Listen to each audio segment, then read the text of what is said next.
Apakah seni itu? Objek seni bisa menjadi objek estetika seperti lukisan, sementara sesuatu yang bisa menjadi objek estetika tanpa perlu menjadi seni seperti sunset atau bunga iris. Pasar seni. Pasar seni disebut juga dengan organisasi dagang, karena di dalamnya secara kolektif menyebarkan dan memproduksi seni. Seperti sejarawan seni, para kritikus, penerbit seni, galeri, guru seni, seniman, dan lain-lain, di mana aktivitas mereka dalam kehidupan sehari-hari disebut sebagai seni atau pasar seni. Menilai estetika. Estetika sebagai objek yang dirasakan dari tindakan persepsi. Dengan hal ini, dalam pikiran kita bisa mengungkapkan bahwa seni yang baik atau seni yang buruk itu berdasarkan stimulasi estetika kita. Kriteria yang menentukan apakah sesuatu itu merangsang secara eksplisit atau netral sangat bergantung pada konteks di mana objek-objek diimplementasikan. Air bah Turner. Dalam lukisan Turner, saat sedang membuat dan memamerkan karya, ada kebencian publik atas kebebasannya menggunakan cat dan kurang presisi dalam membuat objek. Dalam lukisannya, menggambarkan ketidakstabilan konseptual yang mendekati kekacauan. Kesan publik terhadap lukisan Turner yaitu kekacauan yang ditumpahkan pada bumi dan pada kita sebagaimana kita berdiri sebagai saksi atas pemandangan itu. The Leader-nya Lansinger. Kontinuitas-kontinuitas yang dangkal yang dihadirkan dalam lukisan Lansinger menghasilkan pengalaman yang netral secara estetis. Berkaitan dengan tesis bahwa seni yang baik meningkatkan diskontinuitas dan seni yang buruk memperkuat kontinuitas. Di samping itu, menurut mereka dengan kepentingan dalam cara kita melihat seni, maka pengalaman estetika yang kaya dibentuk oleh persepsi secara simultan tentang kontinuitas dan diskontinuitas pada peristiwa yang sama.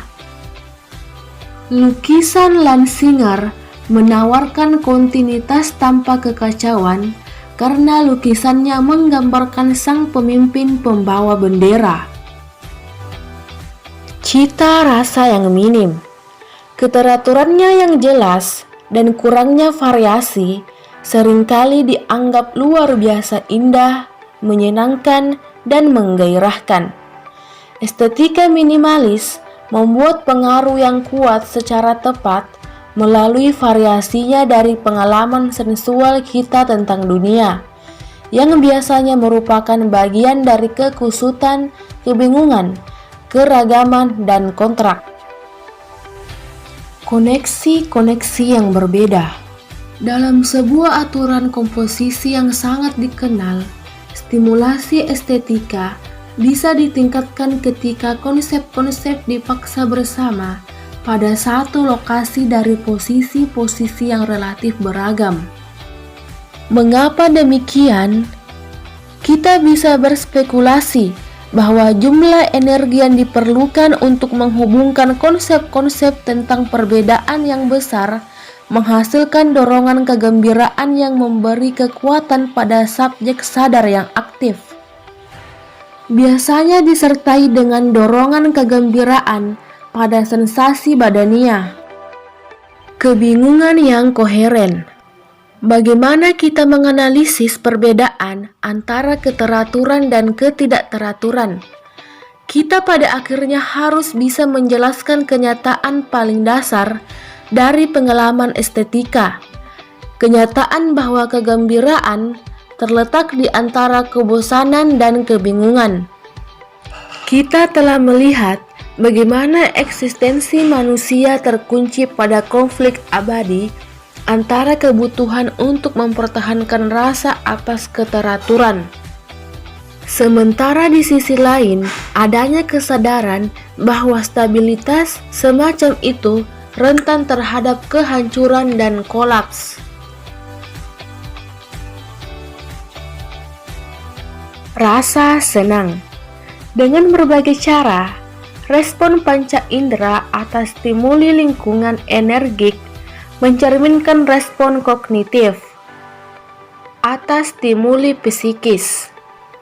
Perubahan-perubahan energetik yang timbul dalam pikiran melalui konsepsi tentang diskontinuitas semantik bisa jadi tidak berbeda secara prinsip dengan diskontinuitas energi pada lingkungan yang dirasakan oleh indera luar. Kita bisa berspekulasi sesuai dengan apa yang telah kita katakan bahwa stimulus yang diskontinuitas membentuk ketidakstabilan tertentu pada jiwa. Oleh karena itu, ketidaksenangan tertentu seperti itu bisa dimiliki ketika berhadapan dengan sebuah teka-teki atau lukisan atau teks yang tidak bisa dipahami. Memperkirakan batas-batas. Ketika model energetik, pikiran bisa membantu kita untuk memahami bagaimana kegembiraan dibentuk oleh perluasan energi psikis melalui bagian-bagian yang berbeda dari media kognitif. Ia juga mengusulkan bahwa ada pembatasan-pembatasan yang inheren pada rentang dan sistem apapun yang diatur oleh arus energi. Faktor angka yang membatasi pada kognisi manusia bergantung pada sejumlah variabel, termasuk kecepatan di mana sebuah perintah bisa diadakan melalui jaringan saraf. Pikiran lingkungan. Pikiran bukanlah sistem pengaturan energi yang lengkap sejauh sensitif terhadap fluktuasi-fluktuasi pada lingkungan melalui aktivitas panca indera. Kita telah melihat bahwa panca indera dengan sendirinya responsif terhadap fluktuasi-fluktuasi pada lingkungan. Kreativitas. Kreativitas merupakan tindakan transformasi atau modifikasi. Semua tindakan mentransformasikan dan memodifikasikan sehingga menciptakan sesuatu yang bermanfaat disebut dengan kreativitas. Destruktivitas. Destruksi menjadi lawan dari kreasi. Menjatuhkan bom atom di Hiroshima selama Perang Dunia II dipahami sebagai tindakan destruksi. Semua tindakan yang kita lakukan diarahkan oleh konsep-konsep subjektif tentang kebaikan dan keburukan. Kreativitas dan kebaruan. Kreativitas tidak selamanya disebut dengan kebaruan. Kreativitas dipahami sebagai realisasi transformasi-transformasi yang bermanfaat yang dihasilkan oleh gabungan unsur-unsur yang telah ada, tapi sebelumnya dilihat sebagai terpisah atau tidak kompatibel. Kreativitas dan kegembiraan. Apa yang kita nilai dalam gagasan-gagasan yang kreatif tidak hanya kebaruannya yang tampak. Kebaruan itu sendiri menyebabkan kegembiraan karena ia memiliki efek membuka jalan yang terkait dengan media kognitif.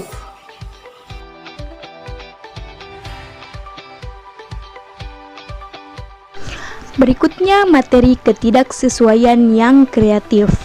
Tindakan-tindakan berupa desain, kreasi, komposisi, atau penemuan biasanya terdapat pada pembuatan serangkaian solusi atas sebuah masalah yang dibatasi oleh sejumlah syarat-syarat dan ketidakleluasaan.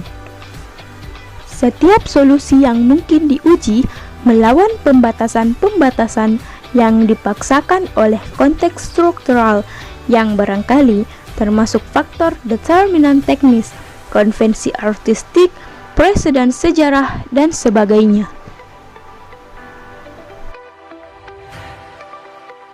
Sebuah analogi bisa digambarkan antara kreativitas manusia dan proses evolusi biologis melalui seleksi alam.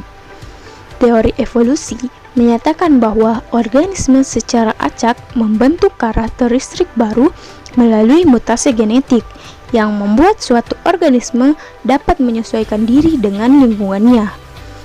Namun, tidak semuanya akan berhasil, dalam arti yang kreatif dan hanya mereka yang dianggap sukses yang akan dipilih dan disebut sebagai seleksi kreatif.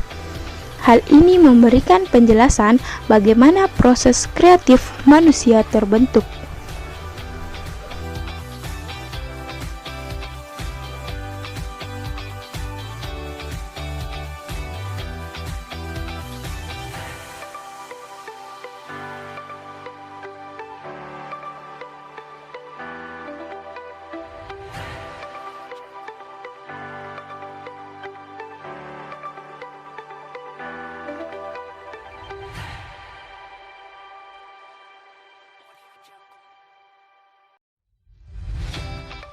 Selanjutnya, membahas mengenai mengubah pikiran kita. Tindakan kreatif apapun adalah tindakan transformasi, dan sampai batas tertentu tidak menjadi masalah apakah transformasi itu terjadi pada media kognitif dari pikiran manusia. Ada banyak tindakan ketika kita sengaja berusaha mentransformasikan pikiran kita. Kita sedang belajar, sedang berusaha memikirkan sebuah ide baru, atau sedang berusaha mengingat sesuatu, dan dalam semua kasus itu kita sedang mentransformasikan antara gagasan dan memori ketika kita mengubah struktur substansi di sekitar kita.